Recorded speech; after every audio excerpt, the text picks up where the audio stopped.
কলকাতায় পার্কে অপু উকিলের সঙ্গে আসাদুজ্জামান খান কামাল। ছাত্র জনতার গণ অভ্যুত্থানে শেখ হাসিনা সরকার পতনের পরও আওয়ামী লীগের অনেক নেতাকর্মী, সাবেক মন্ত্রী ও সংসদ সদস্য অবৈধভাবে দেশ ত্যাগ করেছেন। পালাতে গিয়ে সীমান্তে ধরাও পড়েছেন কেউ কেউ। সীমান্ত পার হতে গিয়ে মৃত্যুর ঘটনাও ঘটেছে। ভারতের কলকাতার ইকো পার্কে সাবেক স্বরাষ্ট্রমন্ত্রী আসাদুজ্জামান খান কামাল সহ আওয়ামী লীগের বেশ কয়েকজন নেতার দেখা মিলেছে বলে জানা যায়। একটি বেসরকারি টেলিভিশন চ্যানেলের ক্যামেরায় ধরা পড়েন তারা। এ বিষয়ে জানতে চাইলে পুলিশের বিশেষ শাখার এসবি প্রধান অতিরিক্ত পুলিশ মহাপরিদর্শক চলতি দায়িত্ব মোহাম্মদ শাহ আলম বলেন, আমি গণমাধ্যমে খবর দেখছি।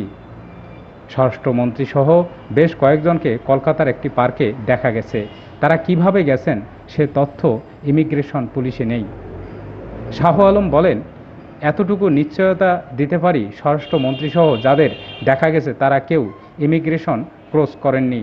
ইমিগ্রেশনে তাদের দেশত্যাগের কোনো তথ্য নেই। তাহলে কিভাবে গেলেন জানতে চাইলে পুলিশের বিশেষ শাখার প্রধান শাহ আলম বলেন, ইমিগ্রেশনে যেহেতু তথ্য নেই, অবশ্যই অবৈধ পথে গেছেন। হেঁটে যেতে পারেন, গাড়িতেও যেতে পারেন, স্থলপথেও অবৈধভাবে সীমান্ত পার হতে পারেন। একই প্রশ্ন করা হলে র্যাবের লিগ্যাল ও মিডিয়া উইং পরিচালক লেফটেন্যান্ট কর্নেল মুনিম ফেরদৌস বলেন, তাদের কাছেও এ ধরনের কোনো তথ্য নেই। মঙ্গলবার বাংলাদেশের একটি বেসরকারি টেলিভিশনের ক্যামেরায় সাবেক স্বরাষ্ট্রমন্ত্রীসহ বেশ কয়েকজনকে কলকাতার ইকো পার্কে দেখা গেছে। আসাদুজ্জামান খান কামাল ছাড়াও সেখানে সাবেক সংসদ সদস্য অসীম কুমার উকিল, অপু উকিল ও হাজী সেলিমের এক ছেলে রয়েছেন বলে জানা গেছে।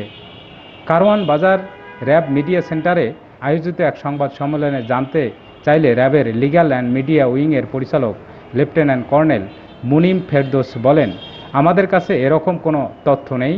সাবেক স্বরাষ্ট্রমন্ত্রী বৈধভাবে গেছে নাকি অবৈধভাবে গেছে সে সম্পর্কে র্যাবের কাছে কোনো তথ্য নেই। এখানে র্যাবের কোনো ধরনের উদাসীনতা বা গাফলতির বিষয় নেই। আমাদের যে দায়িত্ব ও কর্মপরিধি সে অনুযায়ী সর্বোচ্চ কাজ করে যাচ্ছি।